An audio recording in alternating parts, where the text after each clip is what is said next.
तो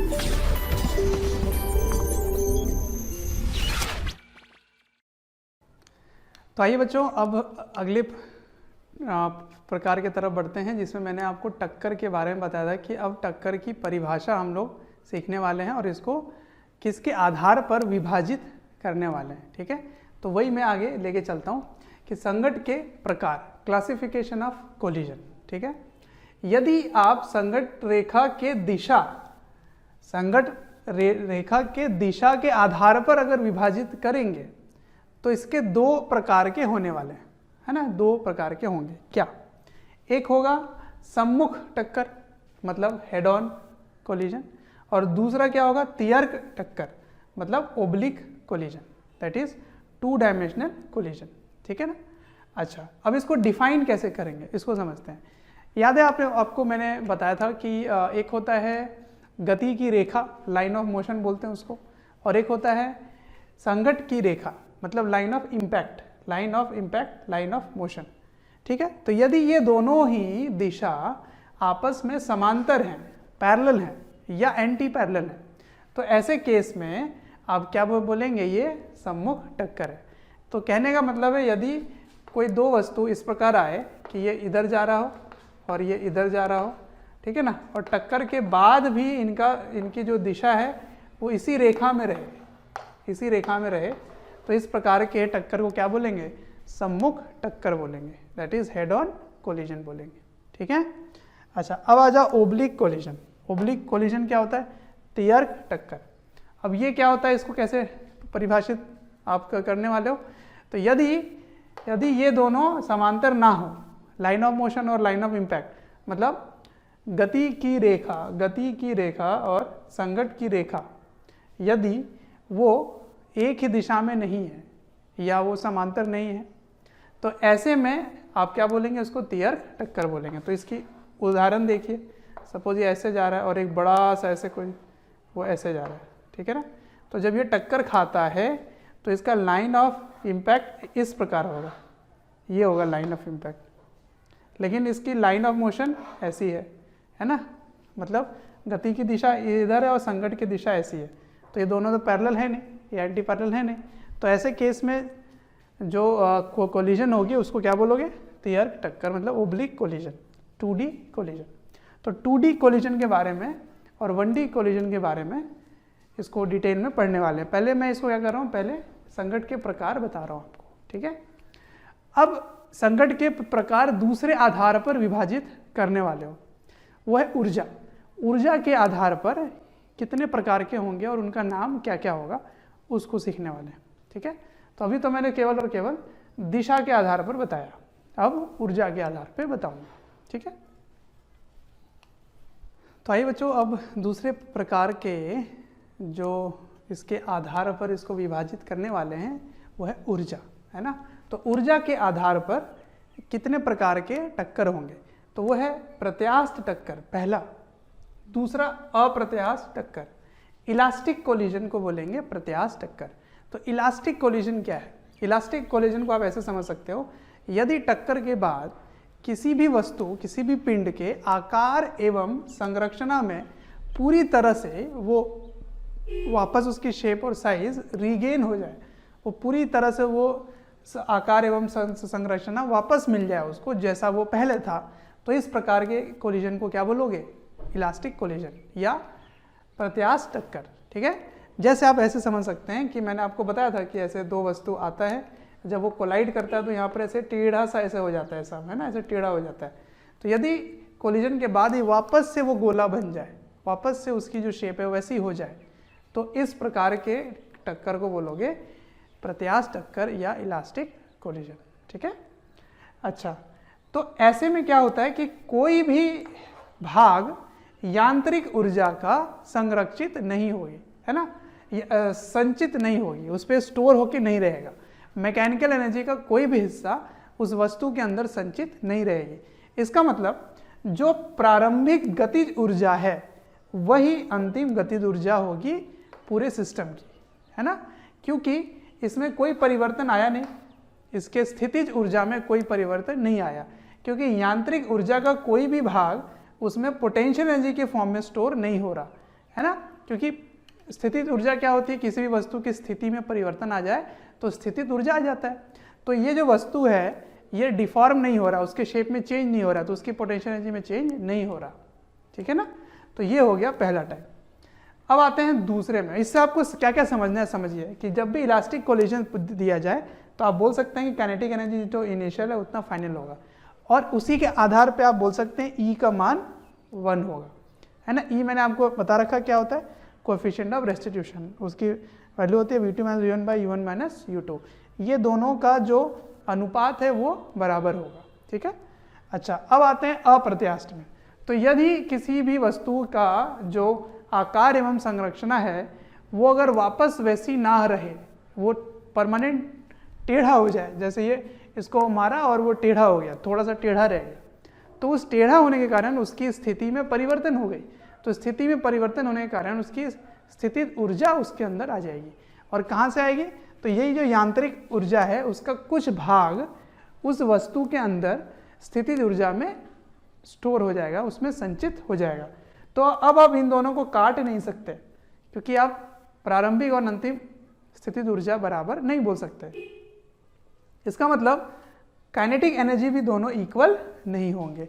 तो kinetic energy दोनों बराबर नहीं हुए, जो प्रारंभिक है वो अंतिम के बराबर नहीं है।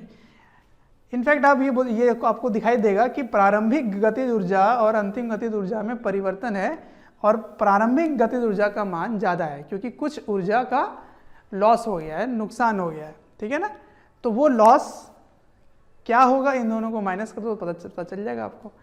और ई का मान उसमें 0 से 1 के बीच में होगा, ठीक है ना। तो यदि 1 होगा तो हो जाएगी इलास्टिक कोलिजन, 1 से छोटा होगा तो वो होगा इनइलास्टिक कोलिजन। यदि 0 हो जाए, 0 हो जाए, तो वो होगा परफेक्टली इनइलास्टिक कोलिजन, पूरी तरह से अप्रत्यास्थ टक्कर हो जाएगा। वो मैं आगे बताने वाला हूँ आपको। तो colliding particle do not regain their shape and size after collision. इसमें क्या होता है, वापस उसकी जो शेप है, जो आकार एवं संरचना है, वो वापस नहीं आती है। तो इसीलिए कुछ हिस्सा, some fraction of mechanical energy is retained by colliding particle in form of deformed potential energy of the body. मतलब समझ में आ रहा है कि कुछ हिस्सा, कुछ भाग, फ्रैक्शन मतलब भाग, तो कुछ भाग किसका, मैकेनिकल एनर्जी, यांत्रिक ऊर्जा का कुछ भाग यांत्रिक ऊर्जा का कुछ भाग, ठीक है, वो रिटेन कर लेता है। मतलब कुछ वो अंदर में स्टोर कर लेता है, किस फॉर्म में, किस प्रकार में, तो स्थितिज ऊर्जा की तरह उसके अंदर आ जाती है। इसलिए आप बोल सकते हैं कि गतिज ऊर्जा प्रारंभिक और अंतिम बराबर नहीं होंगे, ठीक है। तो ई का मान 0 से 1 के बीच में आएगा। तो ये हो गया टक्कर के प्रकार। अब आपको मैं तीसरा प्रकार बताता हूँ, ये बी था, अब सी बताऊंगा आपको। इसमें परफेक्टली इनइलास्टिक कोलिजन होगी, और उसमें क्या होता है, उसमें वस्तु टक्कर लगने के बाद दोनों ही वस्तु चिपक जाते हैं एक दूसरे से, और दोनों की जो वेग है वो समान हो जाएगी, वेलोसिटी सेम हो जाएगी, मतलब एक ही दिशा में दोनों जाने लगेंगे। और उसमें भी काइनेटिक एनर्जी का मैक्सिमम लॉस होगा। अधिकतम से अधिकतम गतिज ऊर्जा का नुकसान किसमें होता है, तो वो होता है परफेक्टली इनइलास्टिक में, जो सी में पढ़ाने वाला हूँ मैं। ये बी था, अब सी पढ़ाऊंगा उधर, ठीक है। तो ये हो गई बात कोलिजन की, ठीक है। चलिए इसको नोट डाउन कीजिए, अगले प्रकार देखते हैं। अब हम लोग तीसरे टाइप की कोलिजन की तरफ बढ़ गए हैं। जैसे मैंने आपको बता रखा है कि on the basis of energy 3 type के होंगे, है ना, elastic, inelastic, perfectly inelastic collision. तो परफेक्टली इनइलास्टिक में क्या होगा कि colliding body they do not return to their original shape and size after collision. मतलब कोलिजन के बाद वो वापस अपनी शेप को गेन नहीं करने वाले हैं। इनफैक्ट वो क्या होंगे, एक दूसरे के ऊपर चिपक जाएंगे और साथ साथ वो चलने लगेंगे। तो दोनों की वेलोसिटी सेम हो जाएंगी, ठीक है। तो क्या हमें यहाँ पे समझना है कि they both particles stick together, दोनों साथ साथ वो चलने भी लग जाएंगे। They start moving with the same velocity after collision. तो कोलिजन के बाद दोनों की वेलोसिटी सेम हो जाएगी, ठीक है। तो ये बात आपको समझना है, वेलोसिटी सेम होगी। वेलोसिटी मतलब डायरेक्शन के साथ साथ मैग्नीट्यूड, मतलब एक ही डायरेक्शन में दोनों चलने लग जाएंगे। तो सबसे पहले तो दोनों साथ में चिपक जाएंगे, वेलोसिटी सेम हो जाएगी, और उसकी शेप जो है वो परमानेंटली, मतलब कभी भी वो शेप वापस गेन नहीं कर पाने वाले हैं, ठीक है। इसको आप ऐसे समझ सकते हो, जैसे एक कीचड़ लिए या एक मडी किसी चीज़ को लिए हो, उसको फेंक के मारे हो तो कहीं पे जाके वो चिपक जाता है, तो दूसरा पार्टिकल के साथ साथ साथ वो चलने लगेगा। तो ऐसे टाइप के कोलिजन को क्या बोलेंगे? परफेक्टली इनइलास्टिक कोलिजन बोलेंगे। ठीक है। अब अगर मैथमेटिकल बात करें तो उसमें E इक्वल्स टू 0 हो जाएगा। ऐसा क्यों? क्योंकि वेलोसिटी ऑफ सेपरेशन वाला पार्ट जो है वो दोनों की सेम वेलोसिटीज होंगी, तो वो 0 हो जाएगा। ऊपर वाला पार्ट 0 हो जाएगा तो ओवरऑल 0 हो गया। ठीक है। और काइनेटिक एनर्जी की बात अगर करें तो सबसे ज़्यादा लॉस आएगी इसमें काइनेटिक एनर्जी में। ठीक है। तो maximum loss in kinetic energy occur किस टाइप के कोलिजन में होता है? ये परफेक्टली इनइलास्टिक में। Maximum loss in kinetic energy. ठीक है। इसको आप स्प्रिंग ब्लॉक सिस्टम से भी समझ सकते हो। कैसे? आपको मैंने बताया था कि दोनों ही पार्टिकल की वेलोसिटी जब सेम होंगी तो मैक्सिमम कंप्रेशन होगा, है ना, मैक्सिमम कंप्रेशन होगा। तो फिर मैक्सिमम लॉस इनकी होगी, तभी तो मैक्सिमम इसमें जाएगा एनर्जी। तो maximum loss in kinetic energy होने वाला है अगर परफेक्टली इनइलास्टिक कोलिजन है तो। ठीक है। तो ये हो गई बात सारे टाइप के कोलिजन के बारे में। तो अगर मैं वापस से रीकैप करूं तो कितने टाइप के हो गए collisions? Head on, oblique, elastic, inelastic, perfectly inelastic. पहले दो जो थे वो केवल और केवल डायरेक्शन पे बेस्ड था। अगर सेम डायरेक्शन में दोनों जाएंगे तो वो हेड ऑन कोलिजन होगा, मतलब कोलिजन के बाद और कोलिजन के पहले वाली डायरेक्शन अगर सेम होंगी तो वो हेड ऑन होगा। अगर वो ऐसे टेढ़ा मेढ़ा जा रहे हैं और ऐसे कोलिजन के बाद कहीं और चले गए तो वो ओब्लिक होगी, दैट इज 2D कोलिजन होगी। और बेस्ड ऑन एनर्जी, अगर आप एनर्जी की बात करेंगे तो इलास्टिक, इनइलास्टिक और परफेक्टली इनइलास्टिक होगी। ठीक है। इलास्टिक में एनर्जी जो था वो टोटल तो खैर सभी में कंजर्व रहेगा, अभी मैं बताऊंगा उस पर।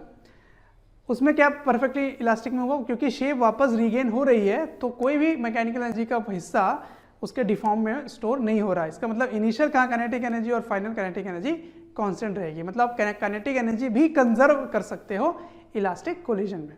ठीक है। ये हो गई बात। अच्छा, इन इलास्टिक में क्या हुआ? काइनेटिक एनर्जी जो है उसमें लॉस हो गया क्योंकि वहाँ पे एक डिफॉर्मेशन आ गई, परमानेंट डिफॉर्मेशन आ गई, और इसमें मैक्सिमम डिफॉर्मेशन आ जाता है। तो अब ये सारा पॉइंट मैं यहाँ पे नोट करके लिख रहा हूँ कि ऑल्दो एनर्जी के बारे में अगर बात करें तो तीनों में अलग अलग बात हो रही है, लेकिन लीनियर मोमेंटम की अगर बात करें क्योंकि पूरे सिस्टम में बाहर से कोई फोर्स लगा ही नहीं, इसलिए लीनियर मोमेंटम पूरे सिस्टम का चाहे जिस भी टाइप का कोलिजन हो वो कंजर्व रहेगा। मतलब linear momentum conservation is valid in all type of collision because external force पे डिपेंड कर रहा है, ना कि एनर्जी पे डिपेंड करता है। तो मैंने यहाँ लिख दिया है as net external force is 0 so linear momentum is conserve in all types of collision. ठीक है। फॉर इलास्टिक को कोलिजन हम क्या बोल सकते हैं कि kinetic energy initial equals to kinetic energy final. ठीक है। फॉर इनइलास्टिक कोलिजन आप क्या बोल सकते हैं? इनिशियल काइनेटिक एनर्जी फाइनल से ज़्यादा होगा, फाइनल वाली काइनेटिक एनर्जी कम होगी। ठीक है। और परफेक्टली इनइलास्टिक में भी बहुत ज़्यादा का डिफरेंस आएगा। तो अगर मैं पूछूं लॉस कितना हुआ ये बताओ, तो लॉस कैसे निकालोगे? लॉस इन काइनेटिक एनर्जी, इन दोनों का जो डिफरेंस होगा वही लॉस हो गया। परसेंटेज लॉस कैसे निकालोगे? इन दोनों का डिफरेंस को इसके ओरिजिनल से डिवाइड कर दो, इंटू 100 कर दो, है ना, तो ये हो जाएगा परसेंटेज लॉस। अगर फ्रैक्शन लॉस पूछा जाता तो लॉस बाय ओरिजिनल कर देते। ठीक है। अच्छा, अब mechanical energy is not conserved in inelastic collision. Mechanical energy आप कंजर्व नहीं कर सकते, लेकिन जो टोटल एनर्जी है, टोटल एनर्जी, हम कौन होते हैं उसको कंजर्व ना करने वाले? वो तो यूनिवर्सल लॉ है। Total energy can neither be created nor be destroyed, it can be transformed from one form to another. तो इसका मतलब जो टोटल एनर्जी है वो हमेशा कंजर्व रहता है, चाहे वो जिस भी टाइप का कोलिजन हो। टोटल एनर्जी की बात करो, मैकेनिकल नहीं। मैकेनिकल एनर्जी कंजर्व नहीं होगी इनइलास्टिक और परफेक्टली इनइलास्टिक में। ठीक है। तो उसको कैसे लिख सकते हैं? देखिए ऐसे कि मान लीजिए इनिशियल एनर्जी ये था, तो फाइनल एनर्जी में जो लॉस हुआ वो आपने अगर इधर लिख दिया तो आप ऐसे लिख सकते हैं कि लॉस इन एनर्जी इतनी हुई और ये इनिशियल थी, ये फाइनल था। ठीक है।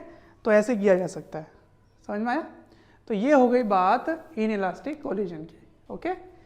अब हम लोग तैयार हो चुके हैं, हमारे थ्योरेटिकल पॉइंट से हम लोग पूरी तरह से नॉलेज आ चुका है। अब आगे के क्वेश्चन जो हैं या आगे का जो टॉपिक है वो इन्हीं चीज़ों में रिवॉल्व होगी, ई पर, काइनेटिक एनर्जी पर, लीनियर मोमेंटम का कंजर्वेशन पर। ये सब बातें आगे डिस्कस होने वाली हैं। ठीक है। कि कोलिजन के बाद बताओ वेलोसिटीज़ क्या होंगी अगर ई दिया हुआ है, तो मतलब चारों नहीं दिए हुए हैं, एक या दो ही गिवन है जिसमें ई पता होगा, तो एनर्जी का इक्वेशन कैसे हेल्प में लाएंगे ये सारी आगे की डिस्कशन होने वाली है, ठीक है। और ये भी मैं आपको प्रूव करके दिखा दूंगा कि E = 1 क्यों आया इलास्टिक कोलिजन में, ठीक है। तो एनर्जी ही सब रोल प्ले करता है, ठीक है ना। इलास्टिक कोलिजन में काइनेटिक एनर्जी इक्वल है, इन इलास्टिक में काइनेटिक एनर्जी इक्वल नहीं है। चलिए तो आगे बढ़ते हैं। तो आइए बच्चों शुरू करते हैं हेड ऑन कोलिजन के टाइप, है ना। पहले मैं हेड ऑन कोलिजन आपको पढ़ाऊंगा, फिर ओब्लिक कोलिजन पढ़ाऊंगा, ठीक है। तो हेड ऑन कोलिजन के बारे में मैंने आपको क्या बता रखा है कि अगर लाइन ऑफ मोशन और लाइन ऑफ इम्पैक्ट एक ही डायरेक्शन में पैरेलल हो या एंटी पैरेलल हो तो वो हेड ऑन कोलिजन कहलाता है। मतलब वो सीधा जा रहा हो कोलिजन के पहले और बाद में एक ही डायरेक्शन, मगर ये टेढ़ा जा रहा हो तो इसी डायरेक्शन में मूव करना चाहिए कोलिजन के पहले और कोलिजन के बाद, तो हेड ऑन कहलाएगा। अब उस हेड ऑन में मैं पहला टाइप लेके चल रहा हूँ इलास्टिक कोलिजन, और इसमें मैं ये प्रूव करने वाला हूँ कि E = 1 क्यों आया, ठीक है ना। वो प्रूव भी हो जाएगा। तो देखो मैंने क्या लिया यहाँ पे कि m1 मास का एक बॉडी u1 वेलोसिटी से जा रहा था, m2 मास का u2 से जा रहा है v, और ये कोलिजन के बाद इसकी वेलोसिटी v1 हो गई और इसकी वेलोसिटी v2 हो गई आफ्टर कोलिजन बिफोर कोलिजन। तो मैंने आपको क्या बताया कि चाहे जिस भी टाइप का कोलिजन हो linear momentum is always conserve. तो सबसे पहली इक्वेशन लीनियर मोमेंटम कंजर्वेशन होगा, तो पूरे सिस्टम का होगा। तो मतलब इसकी कोलिजन के पहले जो लीनियर मोमेंटम थी और कोलिजन के बाद जो लीनियर मोमेंटम होगी वो दोनों बराबर होगा, ठीक है। तो यह क्या लिखोगे m1 u1 plus m2 u2, क्योंकि दोनों की डायरेक्शन मैंने सेम ले ली है इसलिए प्लस हो गया। और ये वेक्टर है, अगर इनमें से कोई ऑपोजिट आ रहा होता तो एक डायरेक्शन प्लस लेते तो दूसरा माइनस हो जाता, ठीक है। तो m1 u1 plus m2 u2 m1 v1 plus m2 v2 हो गया। ये फाइनली भी इनकी डायरेक्शन सेम ही है, ठीक है। तो ये हो गया लीनियर मोमेंटम। अब इसको मैं रीअरेंज करके m1 को एक साइड ले आता हूं, तो क्या आएगा देखो m1 इसको इधर ले आए तो क्या बना u1 माइनस v1, है ना, ये बन गया, ठीक है। मैं मैग्नीट्यूड की बात ही कर रहा हूं यहां पर। अच्छा अब ये इधर चला जाएगा तो m2 को कॉमन ले लो तो क्या आ जाएगा v2 माइनस u2, ये हो गया इक्वेशन नंबर 1, ठीक। अब दूसरी इक्वेशन में लिखने वाला हूं काइनेटिक एनर्जी कंजर्वेशन। तो मैंने आपको बताया था कि काइनेटिक एनर्जी भी कंजर्व रहेगा सिस्टम का initial equals to kinetic energy system का फाइनल, सही है। अब इसकी काइनेटिक एनर्जी क्या होगी, ये पूरे सिस्टम की इनिशियल काइनेटिक एनर्जी है, तो क्या लिखोगे half m1 u1 square plus half m2 u2 square equals to half m1 v1 square plus half m2 v2 square. अब इसमें से हाफ को काट लो, हाफ को काट लो, ठीक है। और यहाँ से ये जो m1 है और ये जो m1 है इनको एक साइड ले आओ, जैसे मैंने इस पर भी किया था इसमें भी करने वाला हूँ। तो आ जाओ, देखो यहाँ से जब आप 1 को इधर ले जाएंगे तो क्या 1 को कॉमन ले लीजिए, तो यहाँ क्या बचा u1, यहाँ से क्या लाए v1, तो u1 का स्क्वायर माइनस v1 का स्क्वायर इक्वल्स टू m2, यहाँ से 2 को इधर ले जाइए, तो 2 को इधर ले जाएंगे, पहले क्या था यहाँ पे v2 था, v2 का स्क्वायर, वहाँ से u2 का स्क्वायर आ गया, तो ये बन गया, ठीक है। ये इक्वेशन नंबर 2 है। अब क्या करो 2 को 1 से डिवाइड कर दो, है ना, इक्वेशन 2 को डिवाइड कर दो इक्वेशन 1 से। अब इसमें ध्यान से देखो ये क्या लिखा हुआ है u1 square minus v1 square, मतलब a square minus b square है, तो a square minus b square में a माइनस b भी होता है, a प्लस b भी होता है, तो m1 से m1 हो गया कैंसिल, और a माइनस b और a माइनस b से माइनस माइनस हो जाएंगे कैंसिल। तो बचेगा क्या, बचेगा u1 प्लस v1, है ना, a प्लस b और a माइनस b इससे कैंसिल हो गए, डिवाइड कर रहे हो ना आप, तो आई होप समझ गए होगे, वो स्टेप नहीं दिखा रहा आपको। m2 और m2 भी कैंसिल हो जाएंगे, और ये जो v2 माइनस u2 वाला टर्म है a माइनस b वाला, वो इसके a माइनस b से कैंसिल हो जाएगा, तो यह क्या बचेगा a प्लस b। अब क्या करो ये इनिशियल वाले को एक साइड ले और फाइनल वाले को एक साइड ले जाओ, तो क्या बचेगा u1 minus u2 equals to v2 minus v1, ठीक है। मैं इस पूरे टर्म को अगर यहां से इधर डिवाइड कर दूं तो यहां क्या बचेगा, यहां बचेगा 1, है ना। तो मैं क्या कर रहा हूं, इस पूरे टर्म को एक u1 माइनस u2। इसमें मैं e लिख देता हूँ। थैंक यू डियर स्टूडेंट्स, हमें ढेर सारा प्यार देने के लिए। डेली हज़ारों स्टूडेंट्स हमारे वीडियोस से लाभ उठा रहे हैं, उनको काफ़ी बेनिफिट पहुंच रहा है हमारे वीडियो लेक्चर से। आपसे एक रिक्वेस्ट है कि डिस्क्रिप्शन बॉक्स पे एक लिंक है, उस लिंक को क्लिक करें और अपनी एनरोलमेंट सुनिश्चित करें। और साथ ही जिनको स्टडी मटेरियल या फिर डाउट सेशन चाहिए वो प्रीमियम कोर्सेज के लिए भी एनरोल कर सकते हैं। क्या ये ई है? ऑफ कोर्स ये ई है। ई क्या होता है?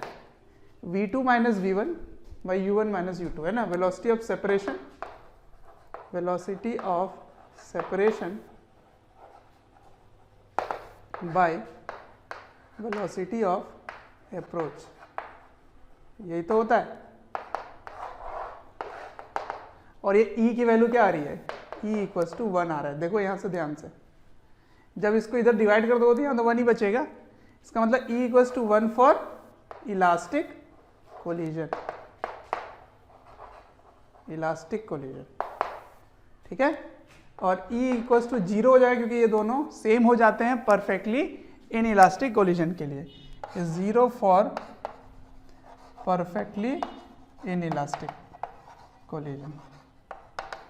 ये सब मैंने पिछले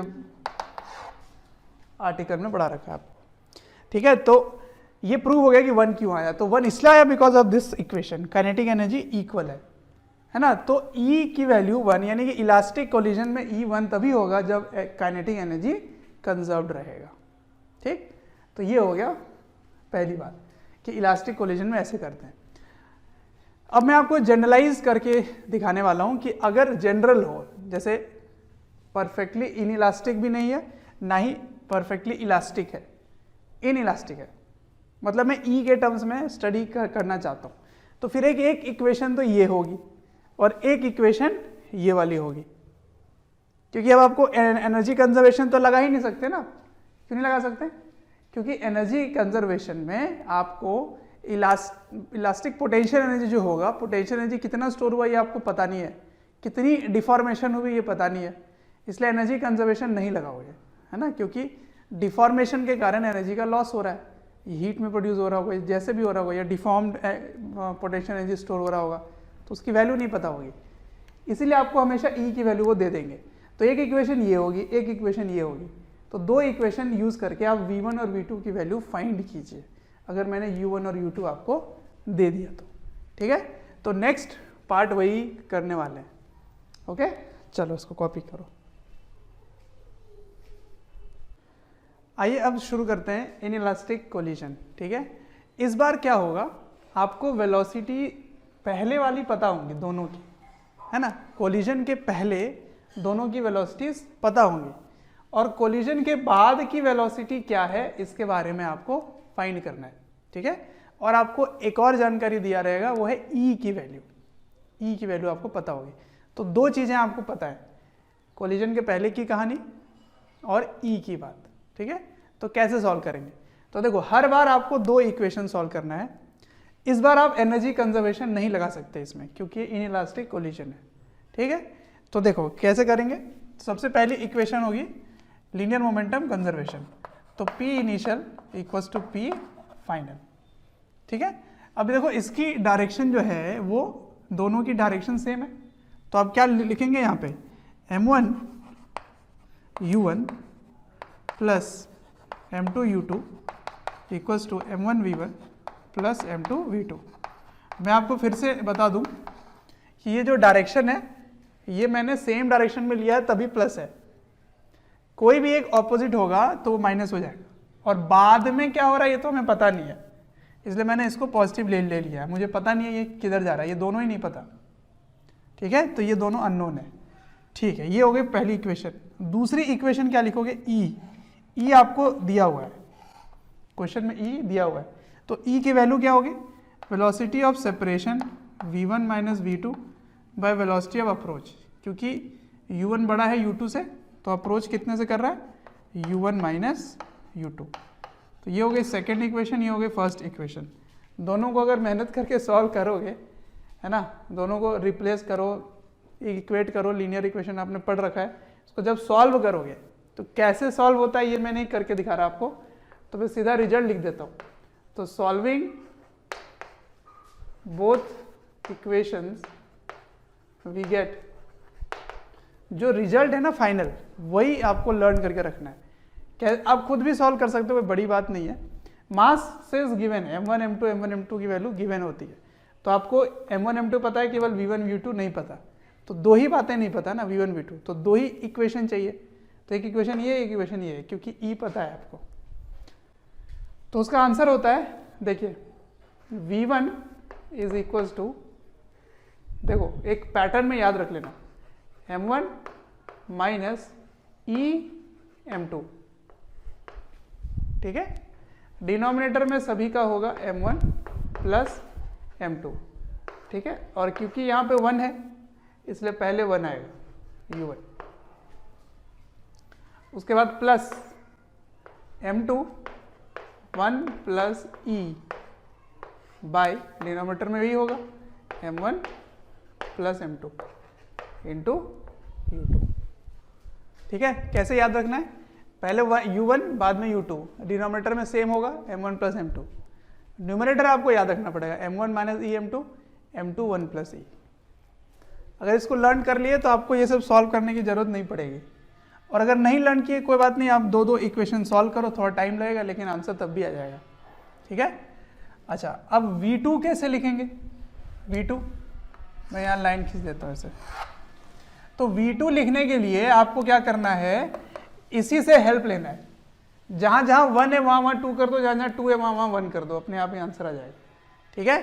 तो क्या आएगा बताओ, डिनोमिनेटर में तो कोई चेंज नहीं आया, m1 प्लस m2, ठीक। अब यहाँ 1 है तो यहाँ 2 हो जाएगा, यहाँ 2 है तो यहाँ 1 हो जाएगा, ओके। u1 की जगह u2 प्लस, इसलिए मैंने कहा एक ही लर्न करना है, m2 है तो यहाँ 1 हो जाएगा, 1 plus e into u1 by m1 plus m2। जैसे मुझे लर्न है आपको भी लर्न हो जाएगा, कोई बड़ी बात नहीं है। देखने में टफ लग रहा है, एक दो बार लिखोगे तो याद हो जाएगा, ठीक है। ये इसको अब फॉर्मूले की तरह बना के याद कर लो। अब क्या है कि 10 में 6 या 7 बार ऐसा होगा कि आपको इसकी फॉर्मूले की जरूरत ही नहीं पड़ेगी, तो 4 बार जरूरत पड़ने के लिए आपको ये फॉर्मूला मैं लर्न करने बोल रहा हूँ, मैक्सिमम 4 या 3 बार, यानी कि ओनली 30% चांस है कि आपको फॉर्मूले की जरूरत पड़ेगा। क्योंकि जो मैं स्पेशल केस आगे बताने वाला हूँ ना, स्पेशल केस से ही सारा काम हो जाएगा, आपको स्पेशल केस याद रखना है, तो मैं स्पेशल बातें बताने वाला हूँ, ठीक है। तो क्या क्या है वो स्पेशल बात, अभी मैं सारे समरी में बना देता हूँ, इसको आप नोट डाउन करो, फिर मैं आपको सॉल्व करके दिखाता हूँ स्पेशल केस क्या है। तो आइए स्पेशल केस करते हैं, ये मेरा रिजल्ट है ना। अब इसका स्पेशल केस देखो क्या है। स्पेशल केस में सबसे पहला है कि अगर दोनों के मासेस बराबर है, दोनों आइडेंटिकल मासेस, तो मैंने दोनों को mm ले लिया, और दूसरा जो है वो रुका हुआ है ना, u2 0 है, इसका मतलब ये रेस्ट पर है, ये रुका हुआ है और ये इसके तरफ बढ़ रहा है, तो मतलब एक वैल्यू पता है u, दूसरा वैल्यू पता है 0, तो मतलब u2 इक्वल्स टू 0 है, तो ये वाला टर्म तो 0 हो जाएगा और इसमें ये वाला टर्म 0 हो जाएगा, सही है। तो वैल्यू डाल के देखो क्या आता है, देखो ध्यान से। तो इसमें दोनों बराबर है, इसमें दोनों बराबर है, तो यहाँ से m को कॉमन ले लेंगे, यहाँ पे दोनों ऐड हो जाएंगे तो 2m हो जाएगा, तो ये 2m हो गया और यहाँ से m कॉमन ले लिए, तो क्या आएगा देखो ध्यान से, तो आएगा v1 इज इक्वल्स टू आपने m यहाँ से कॉमन ले लिया है और यहाँ पे 2m हो चुका है, तो m और m कैंसिल हो गए, समझ पा रहे हो। m कॉमन ले लेते हैं, चलो मैं करके दिखा देता हूँ। m कॉमन ले लिए तो 1 माइनस e इंटू u1 की वैल्यू क्या है u, और नीचे m प्लस m 2m हो गया, तो ये दोनों कैंसिल हो गए। तो v1 की वैल्यू क्या आ रही है, v1 की वैल्यू आ रही है 1 minus e by 2 into u, ठीक है। इसको आप अगर यही याद कर लोगे तो आपको इतना बड़ा याद करने की जरूरत ही नहीं पड़ेगी। ये कब लागू होगा, जब मास सेम होना चाहिए और दूसरा पार्टिकल रेस्ट पे होना चाहिए। ठीक है, अब V2 की बारी। V2 कैसे निकालोगे? ये टर्म तो जीरो हो गया क्योंकि U2 जीरो है। अब इधर आओ, इधर देखो, इसमें फिर से ये m वैसे भी कॉमन ही लिया हुआ है यहाँ पर, और यहाँ m और m ऐड हो जाएंगे, 2m हो जाएगा। तो ये m और ये m कैंसिल हो जाएगा। तो क्या बचा यहाँ पर?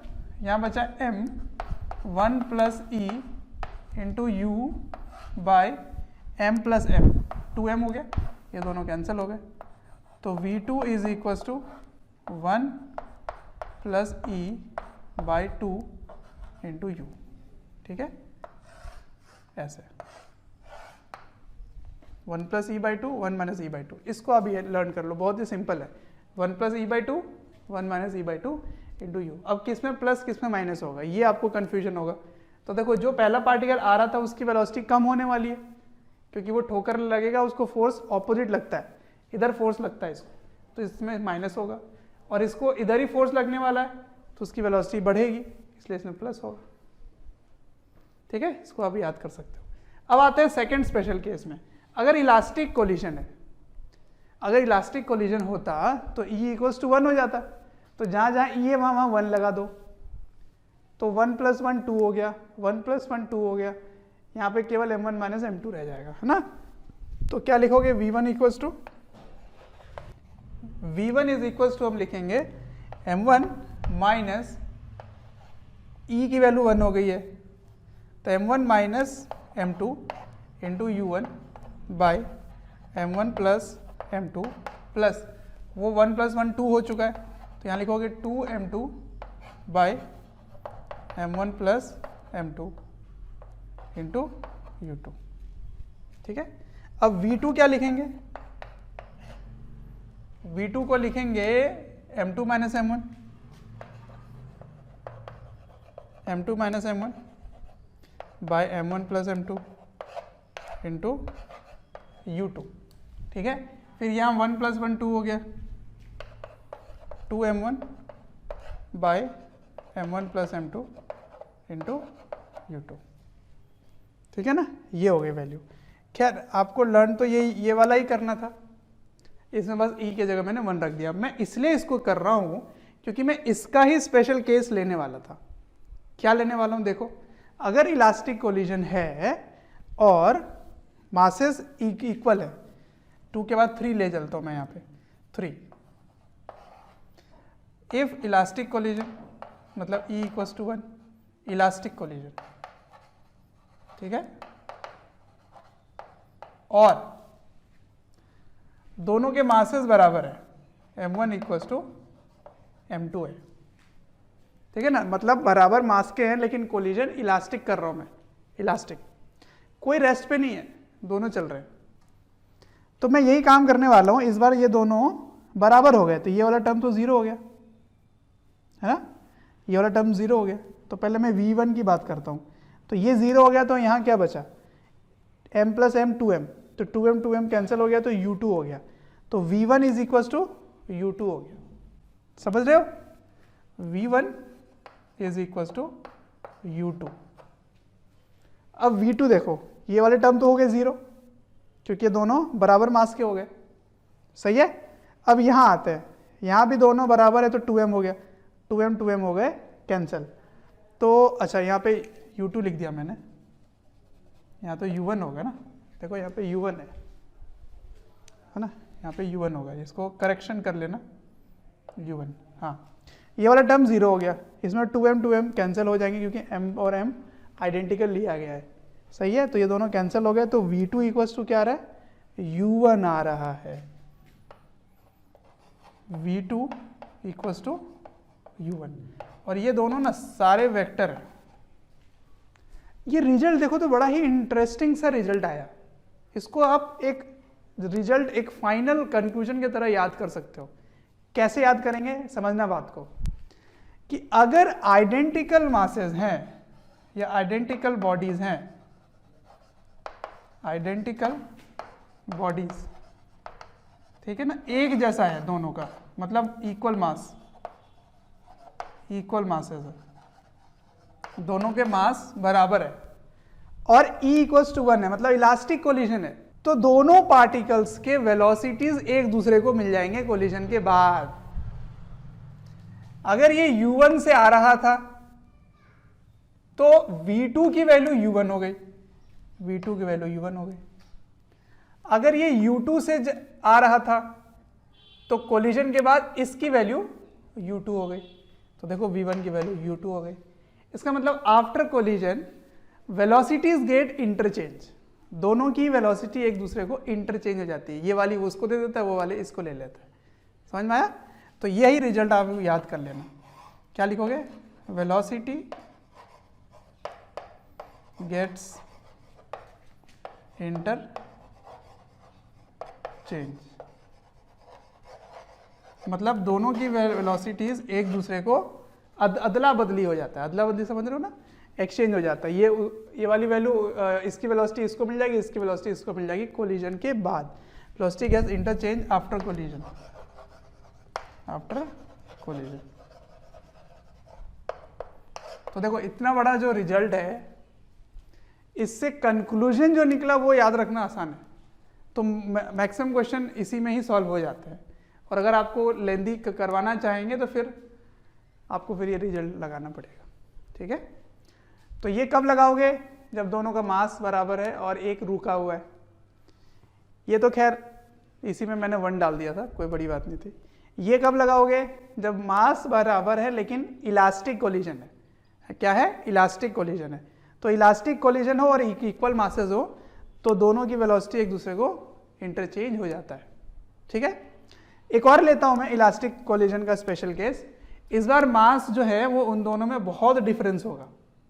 एक का मास बहुत बड़ा होगा, एक का मास बहुत छोटा होगा। तो हो सकता है एक बहुत ही बड़ा मास आ रहा है छोटे मास के तरफ, और दूसरा केस लूंगा एक छोटा सा मास आ रहा है बड़े से मास की तरफ। ठीक है? तो दोनों के मैं आपको एग्जांपल बताता हूं कि रिजल्ट क्या निकल के आता है। इसको आप लिख लीजिए जल्दी से। अब फिर से स्पेशल केस पे पहुंचते हैं। इलास्टिक कोलिजन ही है लेकिन इस बार m1 बहुत ही बड़ा है m2 से। ठीक है? तो मैंने ये मिटाया नहीं है, ये जो इलास्टिक कोलिजन का रिजल्ट निकला था उसको मैंने यहीं पर रख रखा है। मैंने m1 को m2 से बहुत बड़ा ले लिया है। इसका मतलब आप समझो कि एक बड़ी सी ट्रक है जो मूव कर रही है एक छोटे से किसी बॉडी के पास। ठीक है ना? छोटे से किसी ऑब्जेक्ट है। तो मैं इसमें क्या कर लेता हूँ, डायग्राम बना के दिखाता हूँ आपको। एक बहुत ही बड़ा m1 मास है, वो मूव कर रहा है u1 से। ठीक है? और एक छोटू सा है m2। ठीक है? ये m2 है और इसकी वेलोसिटी इधर ले लेते हैं u2। ठीक है? u2 ले लेते हैं। तो देखो इधर ध्यान से, ये वाला आपका रिजल्ट है। तो v1 की वैल्यू क्या होगी? v1 की वैल्यू क्या होगी? देखो m1 माइनस m2 में m1 ही आंसर आएगा क्योंकि बहुत ही बड़ा को छोटे से माइनस करोगे तो बड़ा ही रहेगा, और m1 प्लस m2 में भी वो बड़ा ही रहेगा। तो m1 नीचे भी रहा, m1 ऊपर भी रहा, तो m1 कैंसिल हो गया, तो v1 इक्वल्स टू u1 हो गया। तो आप लिखोगे v1 equals to u1। Okay? अच्छा, u2 की वैल्यू क्या है? यहाँ देखना ध्यान से। m2 बहुत ही छोटा नंबर है और m1 बहुत ही बड़ा नंबर है। तो बहुत ही बड़ा नंबर अगर डिनोमिनेटर में हो तो ये वाला टर्म 0 हो जाएगा। समझ में आया क्या कहना चाह रहा हूँ? m1 प्लस m2 इज बहुत ही बड़ा नंबर और ये बहुत ही छोटा नंबर। तो छोटे नंबर को बहुत बड़े नंबर से अगर डिवाइड करोगे तो ये आंसर ऑलमोस्ट 0 हो जाएगा। तो इसका मतलब आपको ये भी समझ आ रहा था कि एक बड़ी सी ट्रक अगर एक छोटे से किसी पिद्दू सा चलता हुआ एक टॉय कार है उससे अगर वो ठोकर खाए तो इसके वेलोसिटी में कोई चेंज नहीं आने वाला। तो आप भी फील कर रहे होगे, एक बड़ा सा मोटा सा दमदार आदमी दौड़े जा रहा है तो उसके रास्ते में जो आएगा उसको वो ठोकर मारता जाएगा, उसकी वेलोसिटी में कोई चेंज नहीं आएगी, है ना? तो ये अब दूसरे वो देखो, इसकी वेलोसिटी देखो, ये थोड़ा इंटरेस्टिंग समझ में आएगा आपको। तो v2 इज इक्वल्स टू क्या होगा? देखो ध्यान से, यहाँ मैंने क्या लिखा? m2 minus m1। तो m2 माइनस m1 में m1 बहुत ही बड़ा नंबर है और यहाँ पे m1 माइनस m2 में m1 बहुत बड़ा नंबर है। तो ये दोनों कैंसिल हो जाएंगे, तो यहाँ माइनस रह जाएगा लेकिन, ठीक है? क्योंकि m2 बहुत ही छोटा नंबर है तो ऊपर का आंसर हो गया माइनस m1, नीचे का आंसर हो गया प्लस m1। तो ऊपर क्या बन गया? माइनस आ जाएगा, माइनस u2 आ जाएगा यहाँ पे। सही है? अब यहाँ देखो m1 है और नीचे भी m1 है, तो m1 तो कैंसिल हो जाएंगे क्योंकि m1 प्लस m2 का आंसर भी m1 होगा, तो m1 और m1 कैंसिल हो गए, तो 2u1 आ गया। प्यारे बच्चों, जब मैं कमेंट सेक्शन में जाता हूँ तो कुछ ऐसे लाइन हैं, कुछ ऐसे कमेंट्स हैं जो काफ़ी कॉमन है, और वो ये हैं कि सर एक इस चैप्टर का इस टॉपिक के बारे में वीडियो बना दें या इस टॉपिक को थोड़ा सा इलेबोरेट करके समझा दें। तो प्यारे बच्चों, मैं आपसे रिक्वेस्ट करना चाहता हूँ कि सबसे पहले तो हमारे चैनल को सब्सक्राइब करें और बेल आइकन को हिट करें। इससे क्या होगा कि कोई भी नोटिफिकेशन आप मिस नहीं करेंगे। मैं ये इसलिए कह रहा हूँ क्योंकि जिस टॉपिक के बारे में आप पूछ रहे होते हैं या आप रिक्वेस्ट कर रहे होते हैं वो हमारे चैनल्स में ऑलरेडी वीडियोज़ हैं। आप अगर चैनल विजिट करेंगे तो प्लेलिस्ट भी बने हुए हैं, और प्लेलिस्ट से आप अपने जो डिमांड है, जो आपके पर्टिकुलर टॉपिक्स हैं, उनको आप विजिट करके पढ़ सकते हैं। क्या आ गया? 2u1, और यहाँ से क्या आ रहा है? -u2। तो इसका आंसर मैं प्लस के ये वाला टर्म पहले लिख लेता हूँ। तो 2u1 देखो वेक्टर वाइज होगा, ये समझ लेना ध्यान से, क्योंकि ये मैंने पूरी रिजल्ट जो है वो एक ही डायरेक्शन को प्लस मान के किया है और डायरेक्शन सेम ही मान लिया था। तो ये आ जाएगा +2u1 -u2 -u2 वेक्टर। ये भी वेक्टर होगा, ये भी वेक्टर होगा, मतलब जिस डायरेक्शन में वो जा रहा था उसी डायरेक्शन में इसकी कोलिजन के बाद होगी। लेकिन दूसरे वाले की यार कमाल की बात हो गई, देखो ध्यान से, इसकी डबल वेलोसिटी में इसकी वेलोसिटी थोड़ी सी माइनस कर दो, वही निकल के आएगा। तो ये रिजल्ट आपको याद रखना पड़ेगा। सब छोटे छोटे जो रिजल्ट्स हैं ना, ये काफ़ी काम के रिजल्ट्स हैं। कब लगाओगे? फिर से याद दिला देता हूँ, ये तभी लगेगा जब इलास्टिक कोलिजन है और m1 बहुत बड़ा है m2 से, ठीक है, तब ये रिजल्ट लगेगा। अब मैं उल्टा करता हूँ, अब मैं m1 छोटा कर देता हूँ, m2 बहुत बड़ा कर देता हूँ। जैसे एक वॉल है, वॉल में आप बॉल को मार रहे हो, है ना, वैसा कर देता हूँ। ये ऐसे समझो कि एक ट्रक रुकी हुई है और ये टॉय कार या एक बॉल है, आपने ट्रक पे, रुके हुए ट्रक पे बॉल मार रहे हो, तब की काम कैसे करेंगे। तो ये ए था, अब मैं बी यहाँ लिख के दिखाता हूँ आपको। बी में क्या करेंगे?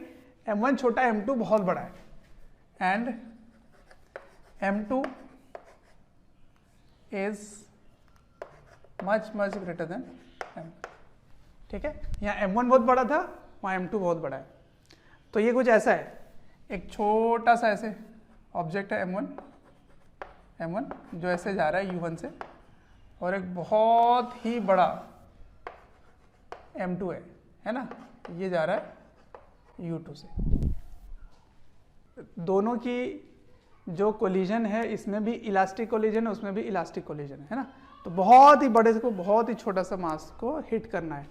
तो क्या होगा? देखो आ जाओ, इस बार m2 बहुत बड़ा है, तो इसका आंसर हो जाएगा m2 ऊपर वाले का, और नीचे वाले का आंसर भी हो जाएगा m2। तो m2 कैंसिल हो गया, क्या बना? -u1।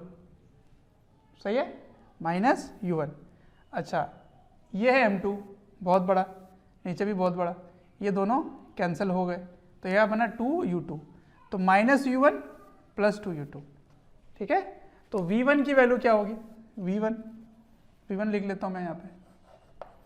v1 की वैल्यू हो गई, ध्यान से देखना, फिर से देखो, m2 बहुत बड़ा नंबर है, तो इसको माइनस करोगे तो m2 आएगा, और इसको प्लस करोगे तो m2 आएगा, m2 हो गए कैंसिल। तो v1 = -u1, और यहाँ भी m2, यहाँ भी m2 हो गए कैंसिल, क्योंकि m1 + m2 जो है वो m2 ही बनने वाले हैं। तो m2 और m2 हो गए कैंसिल। ये मत समझना कि मैंने इन दोनों को काट दिया, नहीं, मैथ्स इतनी मुझे भी आती है, ठीक है। तो इन दोनों को जोड़ने पे ऑलमोस्ट m2 ही आ रहा है, इसीलिए m2 कैंसिल हो जाएंगे, तो 2u2 हो गया, और यहाँ पे -u1 हो गए, ठीक है।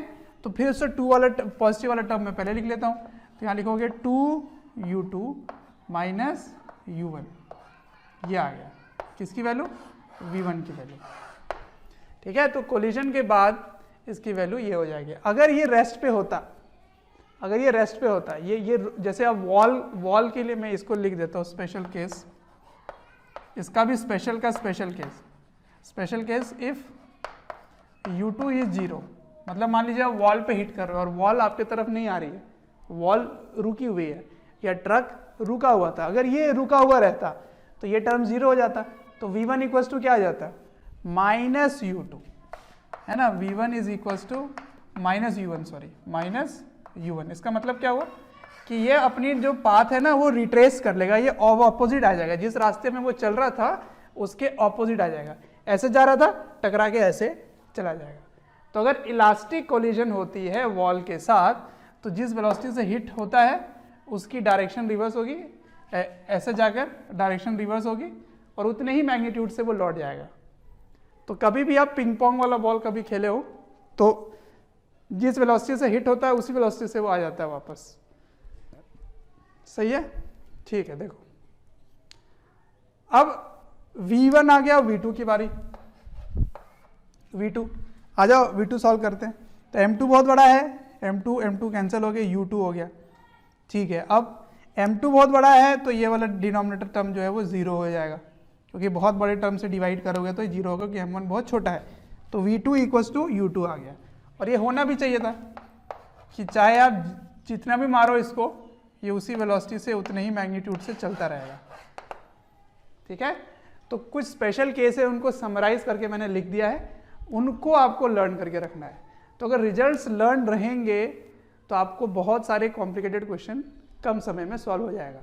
अगर नहीं लर्न है तो फिर आपको 2 इक्वेशन सॉल्व करने पड़ेंगे, एक लीनियर मोमेंटम कंजर्वेशन और एक E इक्वल्स टू जो भी वैल्यू गिवन होगा। अगर परफेक्टली इनइलास्टिक है तो E इक्वल्स टू 0 हो जाएगा। तो इन दैट केस आप बिना फॉर्मूला से भी कर सकते हो। परफेक्टली इनइलास्टिक कोलिजन के लिए आप बस लीनियर मोमेंटम कंजर्व करोगे, आंसर आ जाएगा, क्योंकि E इक्वल्स टू 0 होने वाला है ना। तो मैं यहाँ पे लिख देता हूँ कि फॉर परफेक्टली इनइलास्टिक आपको पता है कि फाइनल वेलोसिटीज दोनों के बराबर हो जाएंगे, इसका मतलब वो चिपक जाएंगे। तो एक ही इक्वेशन में सॉल्व हो जाएगा, m1 u1 plus m2 u2 equals to m1 plus m2 common v हो जाएगा। बस एक ही लाइन, एक ही इक्वेशन से हो जाएगा। E की वैल्यू तो 0 ही आ जाती है उसमें। तो परफेक्टली इनइलास्टिक, दैट इज अगर वो चिपक गए तो बस लीनियर मोमेंटम से ही काम बन जाएगा आपका। सही है, तो इन दैट केस दोनों की वेलोसिटीज आपको इनिशियल पता होनी चाहिए। अगर दोनों की इनिशियल वेलोसिटी नहीं पता तब फिर एक और इक्वेशन चाहिए होगा, तो फिर कुछ ना कुछ वो दे देंगे और भी कोई जानकारी।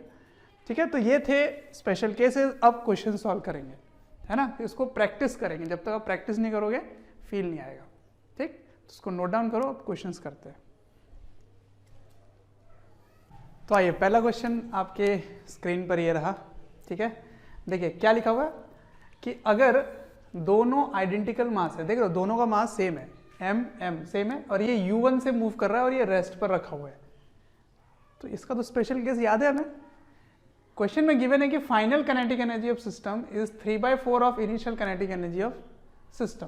ठीक है ना, तो बताना है कि E की वैल्यू क्या रही, है ना। अगर ऐसी बात है तो final kinetic energy of system, पूरे सिस्टम की बात है, तो बताना है E की वैल्यू क्या होगी। देखो इस टाइप के क्वेश्चन के लिए अगर आपको रिजल्ट्स याद होते हैं तो काफी आसान होता है। तो कौन सा रिजल्ट आप लगाओगे पहले ये बताओ। आइडेंटिकल मास और एक रेस्ट पर है, इसका मतलब आफ्टर कोलिजन V1 की वैल्यू क्या होगी, 1 माइनस E/2 इंटू यू, है ना, ये लगाओगे यहाँ पे। और V2 क्या होगा, 1 प्लस E/2 इंटू यू। ठीक है, कैसे लगाया मैंने ये फॉर्मूला कि एक की वेलोसिटी कम हो जाएगी, एक की वेलोसिटी बढ़ जाएगी, तो जो बढ़ेगी वो प्लस होगा और जो कम होगा वो माइनस होगा। ठीक है, अब kinetic energy final is 3/4, final is 3/4 initial, ये दिया हुआ है। तो फाइनल काइनेटिक एनर्जी क्या होगा, अगर कोलिजन के बाद दोनों की वेलोसिटी पता है आपको तो काइनेटिक एनर्जी भी पता है। क्या लिखोगे, हाफ m1 की वैल्यू m है, इंटू v1 का square plus half m into v2 का square equals to 3/4 of half m u square. सही है, तो हाफ m कैंसिल हो गए, तो यहाँ क्या आ जाएगा, v1 का स्क्वायर प्लस v2 का स्क्वायर इज 3/4 u स्क्वायर, है ना। ये हो गया सेकेंड इक्वेशन और ये दोनों हो गए फर्स्ट इक्वेशन। यहां से इसकी वैल्यू यहां डाल दो, तो देखो क्या होगा, यहां से ये वैल्यू मैं डाल रहा हूं, देखो ध्यान से, ये है v1 और ये है V2। इसकी वैल्यू मैं यहाँ रख रहा हूँ, ये वाले में रख रहा हूँ। तो इसका स्क्वायर प्लस इसका स्क्वायर इज इक्वल टू ये, है ना। तो आ जाओ सॉल्व करते हैं। तो 1 माइनस ई का स्क्वायर और 2 का स्क्वायर हो गया 4 और ये हो गया यू स्क्वायर प्लस V2 का स्क्वायर मतलब इसका स्क्वायर। तो 1 प्लस ई का square by 4 into you square is 3/4 you square. अब ये मत सोचना कि इसका स्क्वायर में मुझे करना चाहिए था, नहीं, यहाँ पे स्क्वायर है इसलिए मैंने केवल इन दोनों का स्क्वायर किया, है ना, कंफ्यूज मत होना। तो डिनोमिनेटर से 4 4 4 कैंसिल, यू स्क्वायर भी कैंसिल हो गए। तो ये क्या बना, a माइनस बी का whole square plus a plus B का whole square is equal to 3। तो इसका क्या आंसर होता है, a प्लस बी का whole square plus a minus B का होल स्क्वायर। इसमें क्या होगा -2ab, इसमें होगा +2ab, तो ये दोनों कैंसिल हो जाएंगे। तो इसका क्या आता है answer, 2 times a square plus B square equal to 3। तो 2 चला गया उधर, 3/2 हो गया। तो ई स्क्वायर इक्वल टू 2 जाके डिवाइड हुआ 3/2, फिर 1 जाके माइनस हो गया -1, तो ये हाफ हो गया। तो ई इक्वल टू क्या बना 1/√2, ये हो गया आपका आंसर। और देखो ये 1 से लेस आ रहा है, तो इसीलिए इसकी काइनेटिक एनर्जी कम हो गई, क्योंकि ये इनइलास्टिक कोलिजन है, तो एनर्जी का लॉस हो रहा है। मैंने आपको बताया था पहले भी कि फाइनल काइनेटिक एनर्जी जो है वो कम हो जाता है पहले के मुकाबले। तो ऐसे सॉल्व करोगे। देखो ये इक्वेशन आसान तभी हुआ जब मुझे ये दोनों रिजल्ट्स पहले से याद थे। तो ये रिजल्ट कब लगाओगे, जब दोनों आइडेंटिकल मास है और एक रेस्ट पर है, ठीक है। अगर नहीं याद है तो एक बड़ा सा जो मास्टर फॉर्मूला है उसमें m1 m2 को इक्वल कर देना और u2 को 0 डाल देना, फिर आ जाएगा आंसर। लेकिन ये कोई ऐसी बड़ी बात नहीं है कि याद ना हो सके, कर सकते हैं, है ना। नेक्स्ट क्वेश्चन, चलिए नेक्स्ट क्वेश्चन देखिए। इस बार 2 kg और 2 kg का 2 ब्लॉक है, ये रेस्ट पर है और ये 10 मीटर पर सेकेंड से जा रहा है, ठीक है। तो गिवन है कि E की वैल्यू अगर 0.5 है तो बताओ find the loss in kinetic energy of system. फिर से देखो वही बात आ गई, दोनों मासेस बराबर है और एक रेस्ट पर है, तो फिर से वो जो V1 V2 है ना वो काफ़ी लाभदायक हो जाएगा। तो मैं कह रहा हूँ बार बार वो फॉर्मूला को याद रख लेना है आपको। तो इसको सॉल्व कर लेते हैं, आ जाओ। तो सबसे पहले तो V1 और V2 ही निकाल लो। तो V1 होगा 1 है तो इसकी वेलोसिटी कम होगी, तो यहाँ माइनस करोगे 1 minus E by 2 into you, और V2 क्या होगा 1 plus E by 2 into you. तो वैल्यू रख दो, ये 0.5 में से 1 जाएगा तो ये भी 0.5 हो जाएगा, तो 0.5/2 इंटू 10, ठीक है। और V2 क्या होगा 1 प्लस 0.5 मतलब 1.5, 1.5/2 इंटू यू कितना है 10, ठीक है। तो 2 से 10 गया तो 5 होगा, 5 कितना हुआ 2.5 मीटर पर सेकेंड, ठीक है। और V2 कितना हो जाएगा, ये भी चला गया 5 और 15 5 जा कितना होता है 75, तो 7.5 मीटर पर सेकेंड, ठीक है। ये V1 है और ये V2 है। अच्छा, अब आपको लॉस इन काइनेटिक एनर्जी बताना है। तो काइनेटिक एनर्जी फाइनल कितना हुआ, वो हुआ half m V1 square, m को कॉमन ले लो इंटू V2 स्क्वायर, है ना। हाफ m दोनों से कॉमन ले लिया मैंने, तो क्या आएगा आंसर देखो, m कितना था 2 kg, तो हाफ कैंसिल हो गया, इसका स्क्वायर कर देना है, 2.5 का स्क्वायर प्लस 7.5 का स्क्वायर, हाफ और हाफ कैंसिल हो गए। तो ये हो गया final kinetic energy. Initial kinetic energy कितना है, इनिशियल केवल एक ही चल रहा था, तो हाफ mu स्क्वायर ही होगा, तो हाफ इंटू 2 इंटू 10 का स्क्वायर कितना हो गया 100, ये दोनों कैंसिल हो गए, तो आंसर आ गया 100 जूल। 10 का स्क्वायर 100 जूल, तो हाफ और हाफ कैंसिल हो गए। तो पहले 100 था, बाद में इतना हो गया। तो लॉस कैसे निकालोगे, तो लॉस होता है, लॉस इन काइनेटिक एनर्जी होता है, काइनेटिक एनर्जी इनिशियल को माइनस करना होता है काइनेटिक एनर्जी फाइनल से, ठीक है। ये लॉस हो गया। तो इनिशियल कितना है 100, फाइनल कितना आएगा इसको आप सॉल्व करके उसमें से माइनस का कर देना है ना। तो 2.5 का स्क्वायर 6.25 प्लस 75 का स्क्वायर आ रहा है। तो 75 का स्क्वायर अगर नहीं भी याद है तो यहाँ कर लेते हैं। 75 5 5 जा 25 2 7 5 जा 35 प्लस 2 37 और 7 5 जा 35 कैरी 3 7 7 जा 49 और 3 49 3 52 हो गया 5 2 6 5 है ना। तो डेसिमल डाल दो 56.25 56.25 इन दोनों को जोड़ के 100 से माइनस कर दो तो 25 25 तो 50 हो गए और ये कितना हुआ 6 5 11 तो ये हो गया आपका 05 ठीक है और 6 6 12 और 5 और 1 6 ये हो गया ठीक है ना। हाँ तो इसको अगर माइनस करोगे तो ये भी 50 हो जाएगा और ये 9 में से 2 गया तो 7 हो गया और 9 में से 6 गया तो 3 हो गया। तो this is your answer 37.5 joule का लॉस हुआ। तो ये तो खैर मैथमेटिक्स से मैं कुछ खास इसमें नहीं समझाना चाह रहा। समझने वाली बात क्या है कि अगर आपको ये फॉर्मूला याद होता है तो आप लॉस कैसे निकालते हैं। लॉस होता है हमेशा इनिशियल काइनेटिक एनर्जी को फाइनल से माइनस कर दो तो लॉस पता चल जाएगा आपको। सही है। अच्छा इनिशियल में केवल यही चल रहा था इसीलिए हाफ एम वी स्क्वायर हुआ और फाइनल में दोनों चल रहे हैं तो दोनों की half M V one square plus half M V two square तो हाफ एम मैंने कॉमन ले लिया तो ये फाइनल हो गया। ये इनिशियल था दोनों को सब्ट्रैक्ट किया तो काइनेटिक एनर्जी निकल आया। ठीक है एक और क्वेश्चन करते हैं। नेक्स्ट क्वेश्चन देखिए। इस बार 10 ग्राम का एक ऑब्जेक्ट है जो किसी वेलोसिटी से वो जा रहा था और दूसरा भी 10 ग्राम का ही है आइडेंटिकल मास है वो भी रेस्ट पर है। तो देखो फिर से वही बात आइडेंटिकल मास रेस्ट है तो आपको बार बार वो चीज़ आपको यहाँ से ये चीज़ हाईलाइट किया जा रहा है कि आपको वो रिजल्ट कैसे याद करके रख लेना है।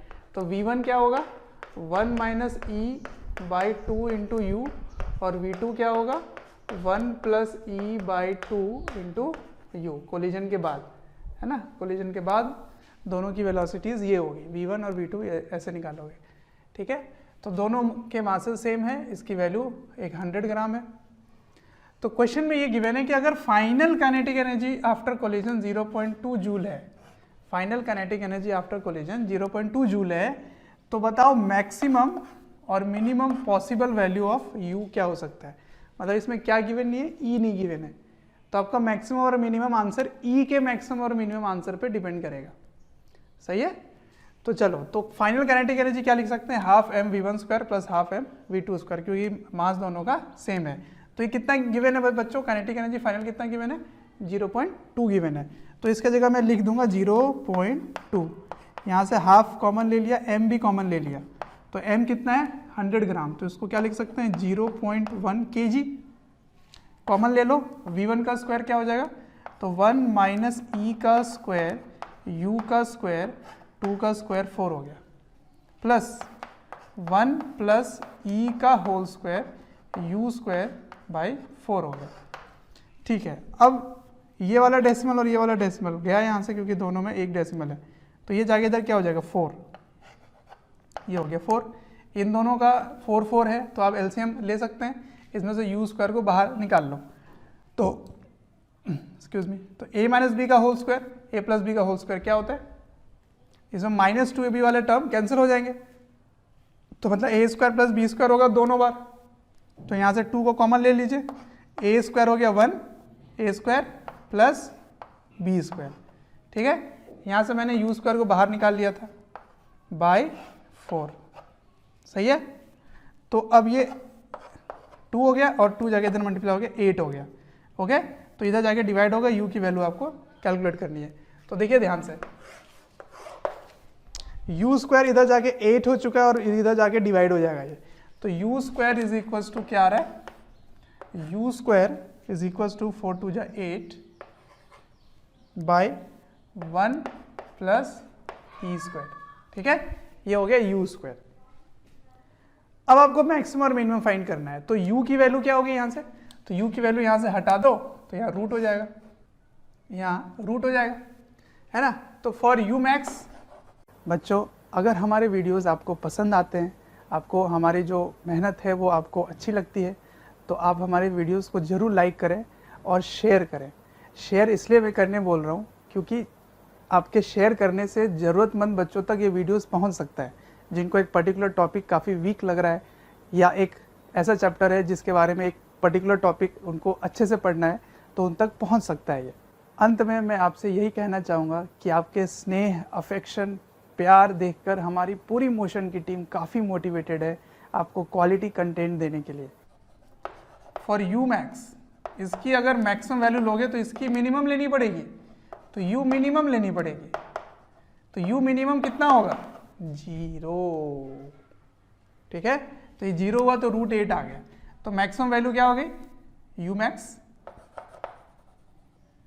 इज √8, और √8 क्या होता है, 4 × 2, मतलब 2√2 मीटर पर सेकेंड, ठीक है।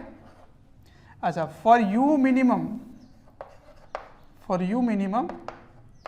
e मैक्स होना चाहिए, और वो कितना होगा 1, तो ये 1 होगा तो 1 + 1 2, 2 और 4 कैंसिल हो गए 4, √4 कितना हो जाएगा, तो u minimum is √4 and √4 is 2 metre पर सेकेंड।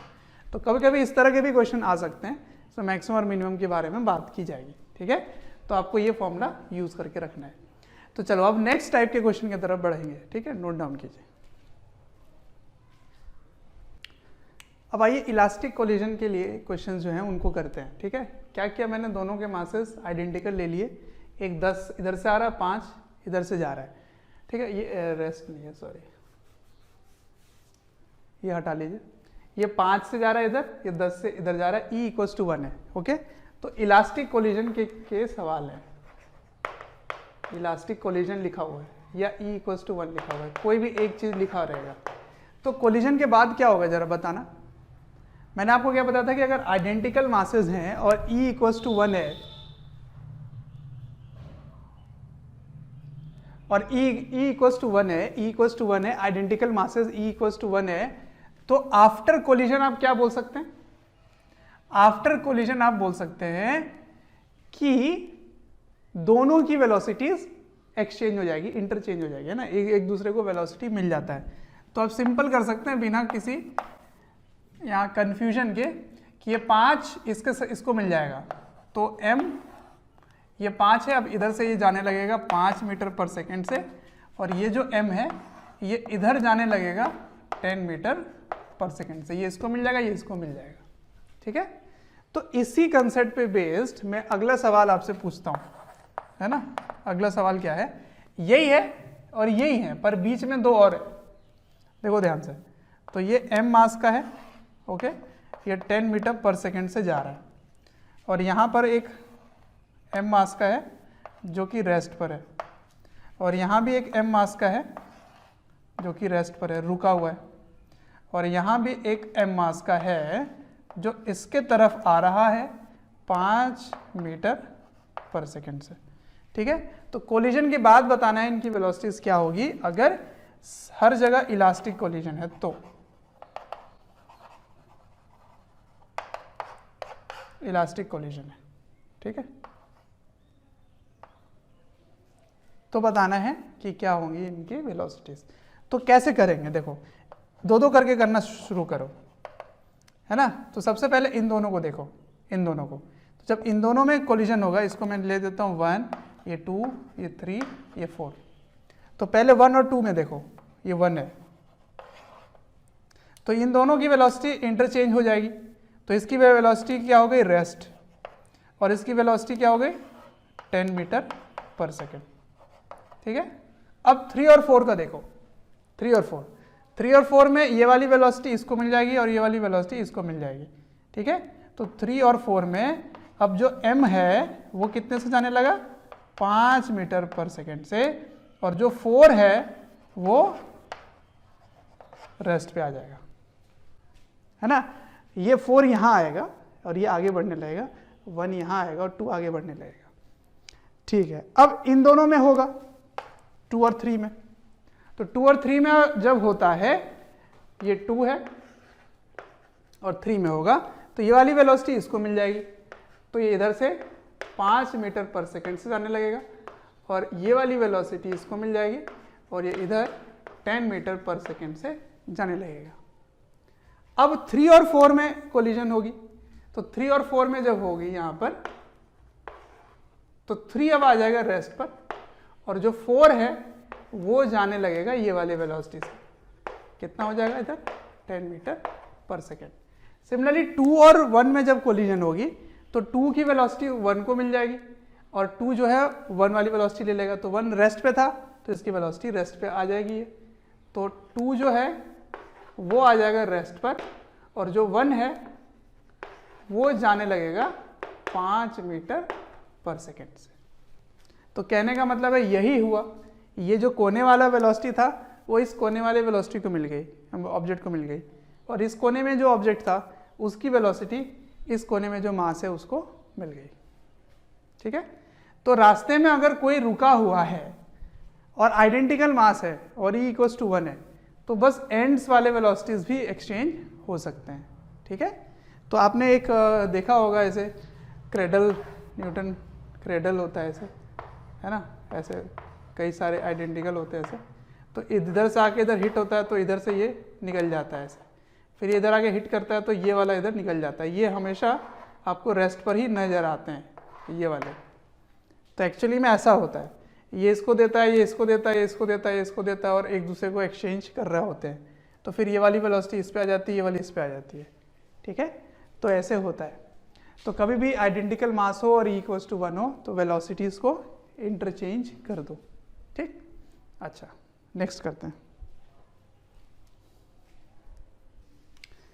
चलिए नेक्स्ट क्वेश्चन देखिए, इस बार मासेस अलग अलग हैं, इसकी वेलोसिटी u है और ये रेस्ट पर है। अब वो वाला स्पेशल केस नहीं चलेगा क्योंकि मास डिफरेंट है, रेस्ट पे दिया है, ठीक है। इसमें क्वेश्चन में क्या गिवन है कि बताओ maximum possible loss in kinetic energy क्या होगा। Find maximum possible loss in kinetic energy after collision. तो एक्चुअली ये क्या बताना चाह रहे हैं कि मैक्सिमम लॉस जब होता है, मैक्सिमम लॉस होता है तो कोलिजन किस टाइप की होती है, परफेक्टली इनइलास्टिक होती है। तो इनडायरेक्टली वो यही कहना चाह रहे हैं कि इसमें परफेक्टली इनइलास्टिक कोलिजन है। ठीक है, तो मैक्सिमम लॉस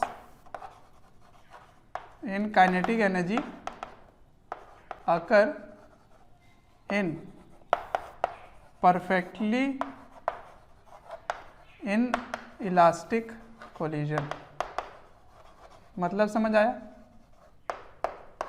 मतलब अब आपको परफेक्टली इलास्टिक कोलिजन का काम करना है, तो या तो आप वो फॉर्मूले में E को 0 डाल दो, या मैंने कहा था कि जब भी परफेक्टली इलास्टिक है तो फॉर्मूले की जरूरत नहीं पड़ेगी, आसानी से हो जाएगा। कैसे? केवल मोमेंटम कंजर्वेशन से कर सकते हो। तो इनिशियल मोमेंटम क्या है, देखो mu प्लस 0, इसकी मोमेंटम कुछ है ही नहीं, रेस्ट पर है। फाइनली दोनों चिपक जाएंगे, यही उसमें सीखना है आपको। तो चिपक गए तो दोनों की वेलोसिटी सेम हो गई, कोलिजन के बाद दोनों की वेलोसिटी सेम हो जाती है क्योंकि परफेक्टली इनइलास्टिक कोलिजन है। सही है, तो अब ये क्या हो जाएगा mu और ये क्या हो जाएगा 4m, m और m कैंसिल हो गए, तो u/4 = v, ये हो गया। ठीक है, तो दोनों की वेलोसिटी कोलिजन के बाद क्या है, u/4 है। अब maximum possible loss in kinetic energy कैसे निकालेंगे, तो काइनेटिक एनर्जी इनिशियल कितना था, ½ mu² था। ठीक है, केवल इसकी तो 0 है। फाइनल काइनेटिक एनर्जी क्या होगा, काइनेटिक एनर्जी फाइनल इज ½ दोनों की वेलोसिटीज तो सेम ही है, तो ½ mu²/16 प्लस ½ 3mu²/16, क्यों इसका आपने स्क्वायर कर दिया। ठीक है, अब यहां से दोनों का डिनोमिनेटर सेम है ना, तो m को भी कॉमन ले लेते हैं, तो कॉमन ले लीजिए, तो ½ अच्छा एम यू स्क्वायर को कॉमन ले लेते हैं, हाफ एम यू स्क्वायर को कॉमन ले लेते हैं, ठीक है। तो क्या आ जाएगा अंदर आ जाएगा 1/16 plus half M U square common ले लिए तो 3/16 हो गया। तो 3 + 1 4 हो गया, 4/16 1/4 हो गया, तो ये आ गया 1/4। तो half M U square into 1/4। अब इसको आप इनिशियल मान लो, ये k है ना, तो ये क्या बन गया, k/4 बन गया। तो लॉस इन काइनेटिक एनर्जी कितना हुआ, loss in kinetic energy is delta k का नेगेटिव, यही होता है loss in kinetic energy. Delta k मतलब फाइनल माइनस इनिशियल, तो फाइनल तो कम ही होगा ना, इनिशियल से माइनस करोगे तो माइनस डेल्टा k, तो that is k initial minus k final. तो इनिशियल k है और फाइनल कितना है, k/4 है, तो कितना आ गया 3/4 k, इतना लॉस आ गया। तो 3/4 ऑफ काइनेटिक एनर्जी लॉस हो जाएगा आपका मैक्सिमम, अगर वो परफेक्टली इनइलास्टिक है तो मतलब 3/4 हाफ एम यू स्क्वायर, मतलब 3/8 एम यू स्क्वायर, इतना लॉस हो जाएगा, ठीक है, इतना लॉस हो जाएगा। तो आपको तरीका समझ में आया क्या किया मैंने दोनों की वेलोसिटीज निकाल ली परफेक्टली इनइलास्टिक कोलिजन लगा के, जबकि इसमें कहीं गिवन नहीं था। तो कैसे मैंने ये समझा कि मैक्सिमम पॉसिबल लॉस है, तो मैक्सिमम पॉसिबल लॉस हमेशा परफेक्टली इनइलास्टिक कोलिजन में ही होता है। अब मैं ये क्वेश्चन डिफरेंट मेथड से करके दिखाना चाहता हूं आपको, ठीक है, क्योंकि ये जो मेथड है ये मेथड ठीक है, ये भी आपको आना चाहिए, लेकिन जब maximum possible loss in kinetic energy है तो याद करो मैंने कोलिजन को स्प्रिंग ब्लॉक सिस्टम जैसा देखने के लिए आपको सिखाया था। तो इसका मतलब मैक्सिमम पॉसिबल है और परफेक्टली इनइलास्टिक होगा, मतलब दोनों की वेलोसिटीज सेम होंगी, दोनों की वेलोसिटीज सेम होंगी कोलिजन के बाद। तो अगर मैं सेंटर ऑफ मास फ्रेम से स्टडी करूं तो काइनेटिक एनर्जी जो इनिशियल था सेंटर ऑफ मास फ्रेम में, वही सारा का सारा लॉस हो जाएगा। समझ में आया क्या कहना चाह रहा हूं, कि सेकेंड मेथड में मैं सेंटर ऑफ मास फ्रेम से स्टडी करूंगा और काइनेटिक एनर्जी वहां से लिखूंगा। तो मैं क्या लिख सकता हूं, मेथड 2 यहां दिखाता हूं आपको, कितना शॉर्ट हो जाएगा। मेथड 2 आप लिखोगे loss is negative of delta K, और डेल्टा के क्या आएगा, minus half mu into we relative का स्क्वायर। याद आया? तो ये जो माइनस है ये बस इतना इंडिकेट कर रहा है कि वो लॉस है, ठीक है। तो ये माइनस को मैं यहां से हटा दूंगा, ओके। तो माइनस डेल्टा के इतना ही आने वाला है। तो चलो सॉल्व करते हैं। हाफ इंटू म्यू, म्यू कितना होगा, तो m1 into m2 by m1 plus m2 into we relative, ये तो 0 है, तो क्या हो गया वी रिलेटिव, केवल u का स्क्वायर। तो आंसर देखो तो आ गया क्या, हाफ इंटू 3m बाई 4, एक m और एक m मैंने काट दिया, एक ही लाइन में काट दिया, इंटू यू स्क्वायर। अरे ये तो वही है, देख रहे हो, केवल 2 लाइन में आंसर है। तो ये जो मैं मेथड बताया था आपको ना, स्प्रिंग ब्लॉक सिस्टम जैसा ही होता है कोलिजन, उसको इसलिए क्योंकि कहीं कहीं रिजल्ट जो वहां हमने पढ़ा था वो कोलिजन में लगा सकते हैं, ठीक है। तो जब भी परफेक्टली इनइलास्टिक कोलिजन हो तो सेंटर ऑफ मास फ्रेम में पहुंच जाओ। तो सेंटर ऑफ मास फ्रेम में काइनेटिक एनर्जी क्या होता है, half mu v relative square, ठीक है।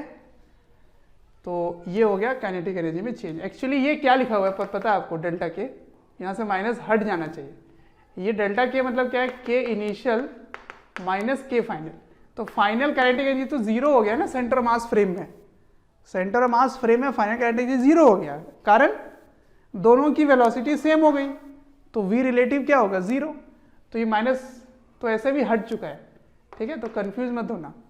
तो इनिशियल काइनेटिक एनर्जी ही मैंने लिखा है केवल, फाइनल काइनेटिक एनर्जी 0 हो गया, क्योंकि परफेक्टली इनइलास्टिक में वी दोनों का सेम है। तो काइनेटिक एनर्जी का डिफरेंस ही तो चाहिए था आपको, तो मैं सेंटर मास फ्रेम में जाके स्टडी कर लिया, ठीक है। तो ये हो गया maximum loss in kinetic energy 3/8।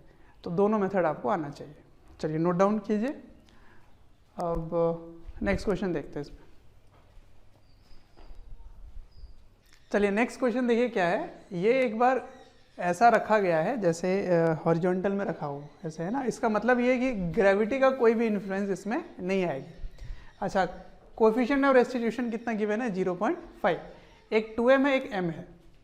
तो इधर आपने u वेलोसिटी से इसको फेंका, तो जब ये इधर जाएगा, ऐसे घूमकर आएगा, जब इसको हिट करेगा तो क्या होगा? इस 2m की भी अब वेलोसिटी आ जाएगी और अब u की वेलोसिटी चेंज हो जाएगी, m की वेलोसिटी चेंज हो जाएगी, कुछ और हो जाएगा। तो सवाल है कि कितने टाइम बाद वो फिर से कोलाइड करेंगे। ठीक है, कितने समय बाद वो फिर से कोलाइड करेंगे आफ्टर फर्स्ट कोलिजन लिखा हुआ है ना। तो पहली बार वो हो गया कोलाइड, तो 2m भी मोशन में आ गया और m की भी वेलोसिटी चेंज हो गई। तो बताना है कि अब कितने समय बाद फिर से वो कोलाइड करेंगे, ये सवाल है। तो देखो, इसको स्टडी करने के लिए काफ़ी कॉम्प्लेक्स सिचुएशन लग रहा है। अच्छा, एक और बात बता दूं, ये जो r है ना, वो यहाँ के लिए है कि यहाँ के लिए, ये आपके लिए मतलब डिस्कशन नहीं होना चाहिए, क्योंकि इसके साइज के मुकाबले इन दोनों का बीच का डिस्टेंस जो है ना, वो बहुत ना के बराबर है। इसका मतलब आप बोल सकते हो कि ये रेडियस इनर या आउटर जो है वो ऑलमोस्ट सेम ही है, बिल्कुल यहाँ का है। तो इसको आप मान सकते हो कि ऑलमोस्ट एक सर्कल ही है, ऐसे मान सकते हैं। ठीक है, अच्छा ठीक है, वो बात तो हो गई। अब हम डिस्कशन करते हैं कि ये इस टाइप के क्वेश्चन में दोनों मूव कर रहे हैं और एंगल्स पे मूव कर रहे हैं। तो ठीक है, एक तो आप अपना एंगल पता कर लोगे कितने डिस्टेंस पे कवर होगा और वो निकाल लोगे, पर मैं वो नहीं बताना चाह रहा आपको। मैं आपको एक कंसेप्ट देना चाह रहा हूँ इस क्वेश्चन के थ्रू, जो आप आगे भी यूज कर सकते हो। वो क्या है? वो है ई की वैल्यू। ई की वैल्यू को कैसे आपने डिफाइन किया था? ई की वैल्यू को डिफाइन किया था v2 minus v1 by u1 minus u2। अब इसको जरा देखो क्या लिखा हुआ है। ये लिखा हुआ है वेलोसिटी ऑफ सेपरेशन और वेलोसिटी ऑफ अप्रोच लिखा हुआ है। ठीक है, पर क्या इसको मैं ऐसे भी पढ़ सकता हूं कि ये रिलेटिव वेलोसिटी है आफ्टर कोलिजन, और क्या मैं इसको पढ़ सकता हूं रिलेटिव वेलोसिटी है बिफोर कोलिजन, है ना। तो इसका मतलब ई की डेफिनेशन होती है v relative after by u relative before, ये भी बोल सकते हो आप। अब इसका फायदा मुझे यहां कैसे मिलेगा? ऐसे मिलेगा कि अगर आप रिलेटिव मोशन से इसको स्टडी करो तो कोलिजन के बाद 2m की वेलोसिटी इधर होगी और u की वेलोसिटी हो सकता है ऑपोजिट हो जाए या इधर हो जाए, जो भी हो। पर अगर आप 2m में बैठकर देखोगे तो आपको क्या लगेगा कि m जो है वो फिर से एक पूरा चक्कर लगा के मेरे पास आकर वो हिट कर रहा है। तो रिलेटिव मोशन से करना इसको काफ़ी आसान कर सकते हैं। तो फिर टाइम क्या होगा? Time is equals to s relative by v relative after collision. क्या मैं बोल सकता हूं इसको? रिलेटिव मोशन से स्टडी करने से ये होगा, क्योंकि ये हॉरिजॉन्टल प्लेन तक कोई एक्सेलरेशन नहीं आने वाला, तो time is equals to distance by speed कर सकते हो रिलेटिव। अब रिलेटिव डिस्टेंस मुझे पता है वो क्या होगा, 2πr होगा। अब v रिलेटिव कैसे लिखोगे? तो वो यहां से लिख सकते हो आप, देखो ध्यान से। इसको क्या लिख सकते हैं? v relative is equals to e times u relative. अब एक की वेलोसिटी तो 0 है और एक की वेलोसिटी u है, तो कोलिजन के बाद इसकी रिलेटिव वेलोसिटी क्या होगी? u होगी, है ना। तो इसको क्या लिख सकते हैं? e times u, that is 0.5 u, है ना। कितना दे रखा है? 0.5। तो इसको किससे डिवाइड कर दोगे? e टाइम्स u से। तो that is 2πr by 0.5 u। तो ये चला गया ऊपर, तो ये बन गया 4πr बाई u। इतने टाइम में फिर से कोलिजन हो जाएगी। ठीक है, तो देखो ये क्वेश्चन काफ़ी आसान हो जाता है अगर रिलेटिव से करते हैं, और रिलेटिव का कंसेप्ट यहाँ यूज़ करोगे, v relative after by u relative before is e। ठीक है, तो ये भी क्वेश्चन काफ़ी अच्छा था। ठीक, चलिए अब नेक्स्ट कंसेप्ट की तरफ बढ़ेंगे, जिसमें मैं सिखाऊंगा कि अगर फ्लोर के साथ कोलिजन हो, वॉल्स के साथ, फ्लोर के साथ, तो फिर कैसे आगे की काम कर सकते हैं अगर ई के टर्म्स में पूछा जाए तो, है ना। क्या मैक्सिमम हाइट होगी, कितना डिस्टेंस कवर होगा, टाइम कितना लगेगा उसको रुकने में, कितना डिस्टेंस कवर होगा, ठीक है। फिर उसको प्रोजेक्टाइल से लिंक करेंगे, ओब्लिक को कोलिजन पढ़ेंगे, ये सब करने वाले हैं, ठीक। इसको नोट डाउन कर लीजिए। कोई भी चैप्टर या वीडियोस आपको डिटेल में ईयर लॉन्ग वाले वीडियोस चाहिए और काफ़ी डिटेल में वीडियोस आपको चाहिए तो आपको एक नंबर दे रहा हूँ, टोल फ्री नंबर है, आप इनको कॉल करें और डिटेल में आप बात कर सकते हैं और पूछ सकते हैं। नंबर है 1800-2121-799।